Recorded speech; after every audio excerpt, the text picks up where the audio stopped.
My name is Ava. Right now, I'm back in my hometown to have my baby. My husband, Jeffrey, is waiting for us at our new big apartment that we moved into for our baby.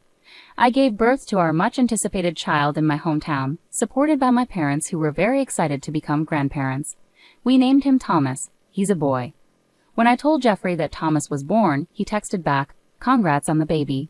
Why don't you take it easy for a bit?" His message seemed a bit short to me. I thought he would be more excited since it's his son too. Jeffrey didn't even ask for a picture of Thomas and quickly ended the conversation. I figured he must be busy with work and didn't ask him anything else. A few weeks after giving birth, I decided to return to the apartment where Jeffrey was waiting. I didn't want to take public transportation, so my dad agreed to drive me. I was excited to finally show Thomas to Jeffrey. Holding Thomas and with my dad carrying the luggage, we headed to our apartment where Jeffrey was supposed to be waiting for us. Today is Sunday, so Jeffrey should be home. He's the type to stay indoors unless he has something specific to do. As I unlocked the front door, I heard quick footsteps inside. I knew right away those weren't Jeffrey's. He doesn't usually move so fast. To my surprise, my mother-in-law rushed out from the living room. I don't get along well with my mother-in-law. She often makes passive-aggressive comments when she sees me. When I visit the in-laws with Jeffrey, and he and my father-in-law aren't around, she often says things like, "Still working full-time even though you're a wife? No one thinks a working wife is attractive. You should quit your job soon," without even knowing about my job. She also says, "Your chores are neglected because you're working. Aren't you making Jeffrey help with chores too?" A wife should help her husband with everything, from changing his clothes to other tasks, making unrealistic demands. One day, Jeffrey overheard one of her remarks, but he only said, "Both of you get along, please." He seemed to think my mother-in-law and I were having a mutual argument, not realizing I was being unfairly criticized. Jeffrey knows I'm not comfortable around his mother. I'm sure she knows I don't like her either.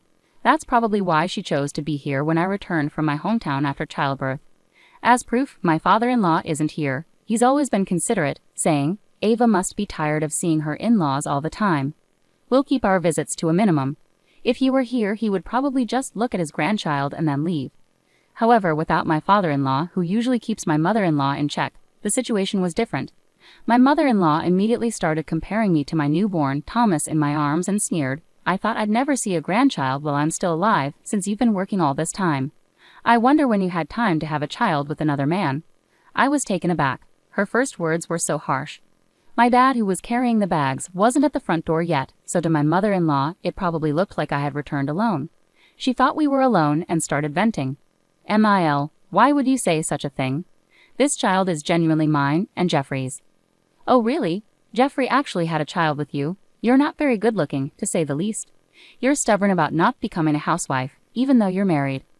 "I find it hard to believe that Jeffrey would have a child with someone as unattractive as you," she said.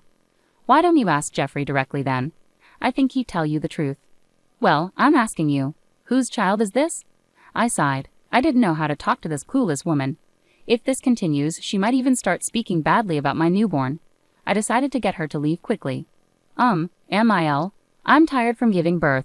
If you want to see your grandchild, could you please come another day, preferably with my father-in-law?" "Huh, what are you talking about? My home is here." I frowned, puzzled by my Mil's statement, but she looked confident. "I'll be living in this high-rise apartment, so there's no use trying to kick me out. In fact, I'm the owner now.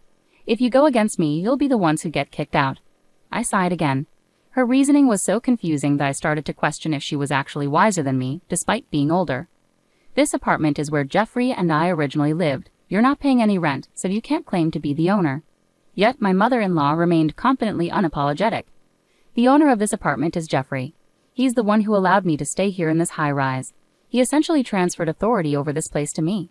"Do you really think that argument holds water? The main support of this household is Jeffrey. Therefore, as Jeffrey's mother, I hold even greater authority here.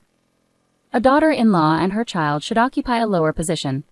My mother-in-law noticed my exasperated expression and chuckled loudly, as if she believed she had won the argument.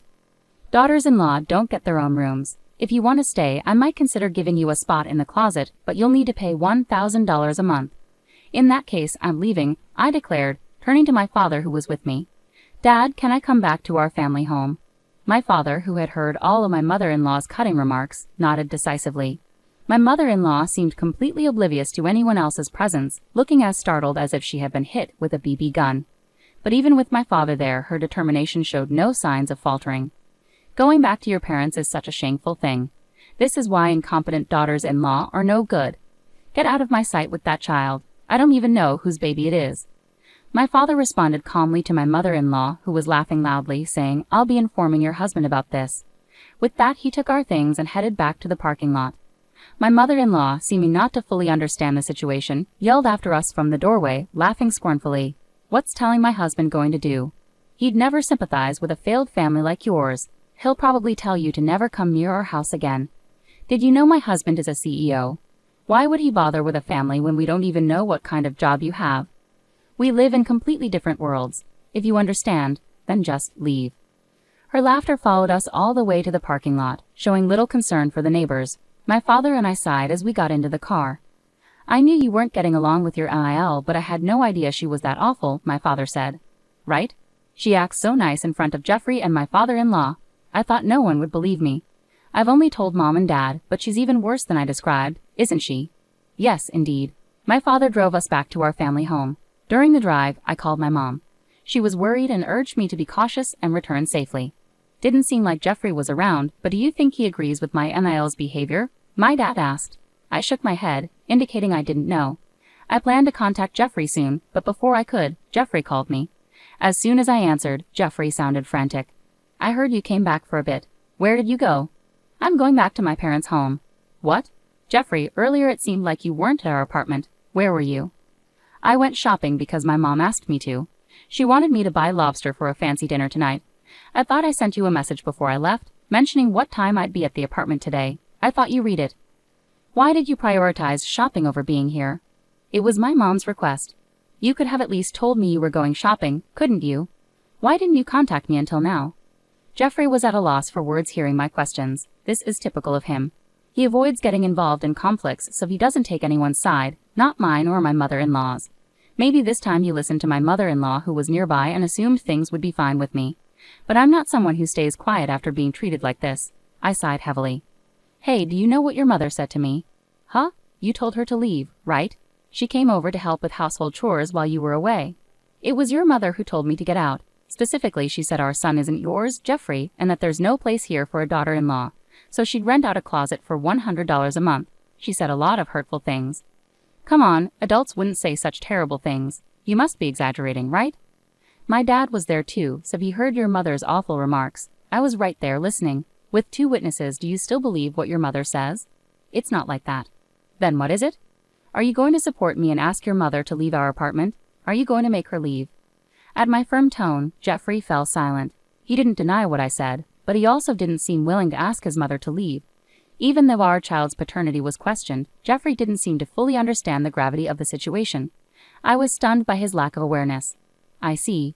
I'll leave then, and both you and your mother should leave too. I'll start the process to end the lease immediately.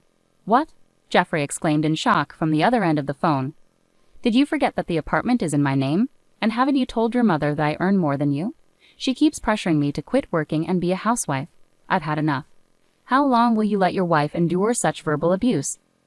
Wait, please wait. We finally got this high-rise apartment. Don't just end the lease like that. It's a waste. A waste? Is that all you can say?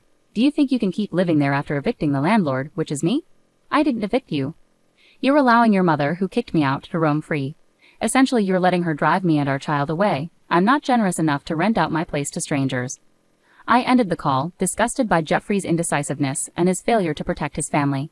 If in the future my mother-in-law says something hurtful about our child, Thomas, I bet Jeffrey would just brush it off with a casual calm down. I can't accept a man who would let his child be hurt like that. My job is flexible. I can work from anywhere with my computer, and my income is stable. I can take care of Thomas by myself. Actually, I don't need Jeffrey, especially if it means dealing with his irritating mother because of him. He doesn't strive for a promotion or further qualifications. He just relies on my earnings. My dad dropped me off at my parents' place and mentioned he had somewhere to go, likely to see Jeffrey's dad. My mother-in-law seems unaware of the mistake she made. She didn't even know that my father is also a business tycoon, as he and Jeffrey's dad are close through their roles as CEOs. They introduced their children to each other, resulting in Jeffrey and I getting married. It seems my mother-in-law either didn't care or wasn't informed, as she acted like she had no idea my dad was a CEO too. Her actions belittled both me and my dad reported it to Jeffrey's dad. Jeffrey's dad, unlike my mother-in-law, is sensible and decisive. He rightly scolded her for her behavior, as my dad told me later. Upon hearing this, Jeffrey's dad immediately summoned my mother-in-law and Jeffrey. He had her repeat the hurtful remarks she made about me and gave her a piece of his mind. Jeffrey tried to argue he wasn't present, but he was reprimanded for his initial attitude. The next day, my father-in-law came to my family's home with a box of candies as an apology. However, I couldn't bring myself to forgive them, so I declined the candies and asked them to leave. During this time, I terminated the lease of our apartment. Jeffrey and my mother-in-law needed to move out by the end of the month, so they went back to their family home. They kept apologizing, but I pointed out, "You're only apologizing now that you realize the consequences for yourselves," and sent them away. Meanwhile, my father-in-law remarked, "Your abusive language towards the daughter of another company's president may have cost us a big deal. I don't want a wife who lacks common sense like you," hinting at possibly serving her divorce papers. Jeffrey, who worked at his father's company, was warned, "We can't keep someone without ambition here. If you don't show improvement in 3 months, you'll either be demoted or transferred to a different position." Consequently, he's now focused on studying hard to obtain a certification. However, starting from scratch is challenging for Jeffrey, who had relied on my earnings. I receive regular updates from my father-in-law about their situation. My mother-in-law continues to plead with him not to divorce her, showing no effort to find a job and hasn't even unpacked her belongings from the apartment. Jeffrey, struggling with his studies, is now seeking help from colleagues who already have certifications, despite feeling overwhelmed. "I'm now considering giving you divorce papers and I've already filled out my section." When I called Jeffrey, he picked up after 3 rings. "Hello, Ava. Are you coming back?" "Why would you say that? You need to leave by the end of the month, remember? There's no coming back from this." "Did you really terminate the apartment lease?" "I was the one who was told to leave, remember?" "I'm so sorry. Please, let's live together again." "But don't you have that 3-month deadline? Either you'll be demoted or you'll have to change jobs. I can't keep supporting you. I can't see a future living with you anymore. I'll leave the divorce papers with your dad. Fill out your part." "Why divorce? I didn't ask you to leave." I sighed deeply. "It's true that you didn't kick me out of the apartment, it was your mother. But I'm upset that you didn't stand up for me against her. More importantly, the reason I can't see a future with you anymore is because you never once asked about our child. You didn't seem concerned about what our child looks like or how it felt to be told he might not be yours. When I told you about the birth, you didn't show any interest in our child. I don't feel any sense of responsibility from you as a father. That's why I can't imagine raising a child together with you." "What? Can't we ever reconcile?" I hung up immediately at his words. I don't want a father for our child who shows no interest in him. As planned, I gave the divorce papers to my father-in-law. After Jeffrey completed his part, the papers were returned to me and I promptly submitted them to the city hall. In the end, my mother-in-law got a divorce, and Jeffrey seemed to have been relocated to a place similar to Nebraska, moving from one relative's house to another. Currently, with the support of my parents and others, I'm giving all my love and attention to Thomas.